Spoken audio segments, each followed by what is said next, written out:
નમસ્કાર દર્શક મિત્રો, નવજીવન ન્યૂઝમાં આપનું સ્વાગત છે। ગઈકાલે કોળી સમાજની ન્યાય સભા ભાવનગર ખાતે મળી હતી। થોડા દિવસ પહેલાં બગદાણામાં નવનીત બાલદિયા પર હુમલાની ઘટનાને લઈને કોળી સમાજ રોષે ભરાયો હતો અને તેના જ કારણે આ ન્યાય સભામાં ભવિષ્યમાં આ પ્રકારના ઘટનાક્રમો ન બને અને શરૂઆતના દિવસોમાં જે પોલીસ અધિકારીઓ દ્વારા તપાસમાં બેદરકારી દાખવવામાં આવી ત્યારે ભવિષ્યમાં આવી રીતે કોઈ પોલીસ અધિકારી હિંમત ના કરે તેવો સ્પષ્ટ સંદેશો છે તે આ ન્યાય સભા દ્વારા આપવામાં આવ્યો છે। ત્યારે આ સમગ્ર જે ન્યાય સભાનું આયોજન હતું, મોટી સંખ્યામાં લોકો જોડાયા હતા। ત્યારે કોળી સમાજના દિગ્ગજ નેતા રાજુ સોલંકી પણ ત્યાં પહોંચ્યા હતા, જે દરમિયાન તેમણે મંત્રી જીતુ વાઘાણી સામે પોતાનો બળાપો ઠાલવ્યો હતો। તેમણે કહ્યું કે કોળી સમાજ સાથે અન્યાય અત્યાચારો અવારનવાર થતા આવે છે। પોલીસ ઉપર તેમણે પ્રહાર કરવાની શરૂઆત કરીને કહ્યું કે જસદણ વિછિયાની વાત હોય, હળદરની વાત હોય, ઊંચા નીચા કોટડાની વાત હોય, ત્યાં દર વખતે કેટલાક પોલીસ અધિકારીઓ છે તે કોળી સમાજને ટાર્ગેટ કરે છે અને તેમને જ હેરાન કરે છે તેવા આક્ષેપો તેમણે કર્યા છે। સાથે જ ગઈકાલે કોળી સમાજના કેટલાક દિગ્ગજ નેતાઓની ગેરહાજરી જોવા મળતા રાજુ સોલંકી એ પ્રહાર કરવાની શરૂઆત કરતા શું કહ્યું તે સાંભળો। મોટી સંખ્યામાં સમગ્ર ગુજરાતની અંદરથી જે રીતે ગુજરાતની અંદર કોળી અને ઠાકોર સમાજ ઉપર, પછાત સમાજ ઉપર અન્યાય અને અત્યાચાર થઈ રહ્યો છે, આ ભાજપ સરકારની અંદર આ ગુજરાતની જનતા ત્રાહિમામ પોકારી ગઈ છે।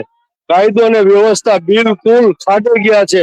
ત્યારે જે પૂંજીપતિઓ છે એને જ પોલીસ અધિકારીઓ હોય કે અન્ય અધિકારીઓ છે એ છાવરવાનું કામ કરે છે, એને લાભ અપાવવાનું કામ કરે છે।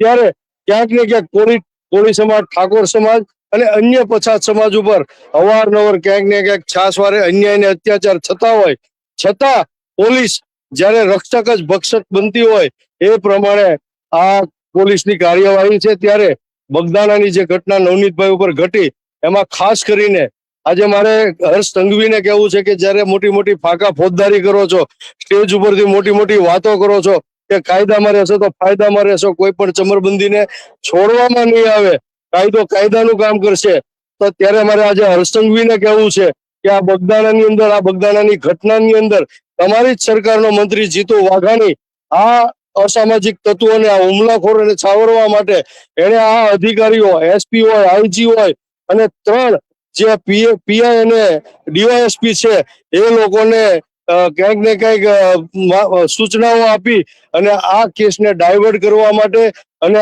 આ ગુનેગારોને બચાવવા માટે આ જીતુ વાઘાણીએ જ્યારે રસ લીધો છે અને જ્યારે એને ભૂમિકા ભજવી છે, ત્યારે આવનારા દિવસોમાં પણ કોળી સમાજ 2027માં પશ્ચિમ વિધાનસભામાં જીતુ વાઘાણીને જડબાતોડ જવાબ આપવાનો છે અને કોળી સમાજ ખાસ કરીને જીતુ વાઘાણીની સામે મોરે મોરો આવી જવાનો। આજે જે આ સભા યોજાઈ હતી, પરંતુ શું નિર્ણય લેવાયો? ખાસ કરીને નિર્ણય એવો લેવાનો કે ભાઈ નવનીતભાઈને તો ન્યાય મળ્યો છે, જે આરોપીઓ છે એને પકડવામાં આવ્યા છે। અને દુઃખની વાત તો એ છે, મારે ખાસ કરીને વચ્ચે બોલી જાવ કે સામાન્ય આ બાબર સમાજના જે યુવાન છે એની ઉપર પણ આવી ઘટનાઓ ઘટી છે, એને 3 વર્ષથી ન્યાય નથી મળ્યો।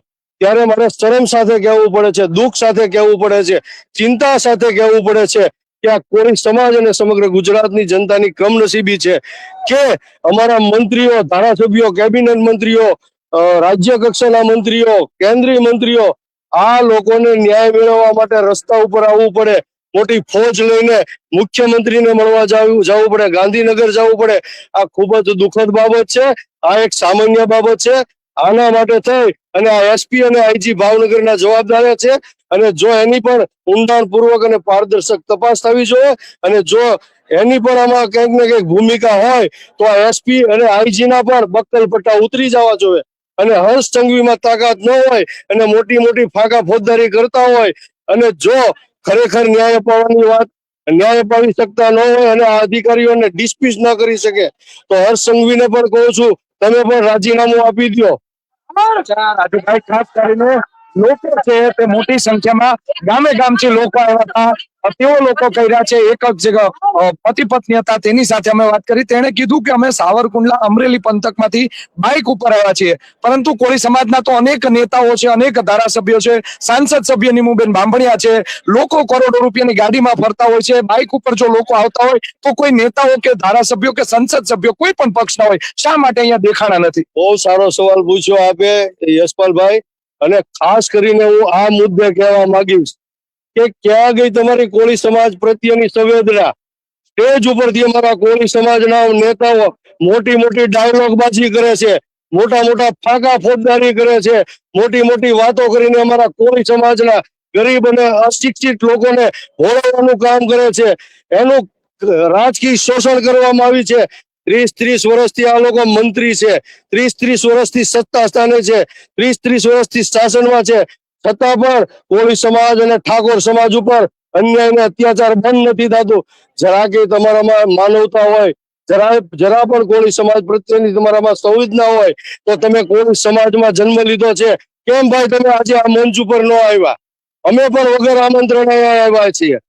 કોળી સમાજના દીકરા તરીકે અમે આ કોળી સમાજમાં જન્મ લીધો છે. માત્ર ને માત્ર કોળી સમાજને ન્યાય અને હક અને અધિકાર અપાવવા માટે અમે લોકો અહીંયા ન્યાય યાત્રામાં આવ્યા. બીજું કે ભૂતકાળની અંદર ગુજરાતની અંદર પોલીસ દ્વારા આજે લાઠી હોય, પછી ઊંચા નીચા કોટડા હોય, જસદણ હોય, પછી વિછિયા હોય, આ તમામ જગ્યાએ કોળી સમાજ ઉપર અમાનુષી પોલીસ તંત્રએ લાઠીચાર્જ કર્યો છે, બર્બરતા કરી છે. છતાં અમારો એક પણ નેતા એક નિવેદન પણ નથી કર્યું અને કોળી સમાજ અત્યારે પણ જેલના ધક્કા ખાય છે. 10 વર્ષથી કેસો ચાલે છે, એમાં પણ જેલના કોર્ટના ધક્કા ખાય છે. આ એક કોળી સમાજની કમનસીબી છે. ત્યારે મારે કોળી સમાજના જે સત્તામાં બેઠેલા નેતાઓ છે એને આજે આ મંચ ઉપરથી હું કહેવા માંગુ છું, આ કોળી સમાજ ભોળો છે.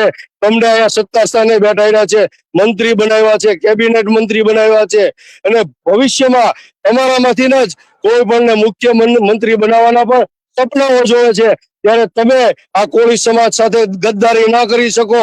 તમારે પણ આજે આ સભામાં આવવું જોઈએ કોળી સમાજના દીકરા તરીકે.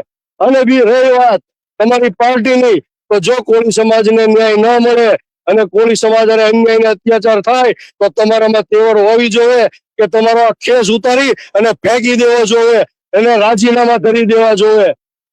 રાજુભાઈ, કોળી સમાજની જે નારાજગી છે, કોળી સમાજની જે નારાજગી છે તે દૂધના ઉભરા જેવી જ રહેશે કે આગામી ચૂંટણીમાં પણ કોળી સમાજ તાકાત દેખાડશે? આ મંચ ઉપરથી કોળી સમાજના જે ગદ્દાર નેતાઓ છે એના ગુણગાન ગાવામાં આવે છે, એનો હું સખત વિરોધ કરું છું. ગુણગાન ગાવામાં આવે છે તો તમે અહીંયા કેમ લાવી ન શીખ્યા એને?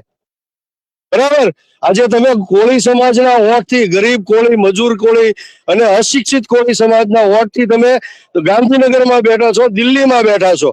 આજે કોળી સમાજના યુવાન સાથે બર્બરતા થઈ છે, અન્યાય થયો છે, અત્યાચાર થયો છે.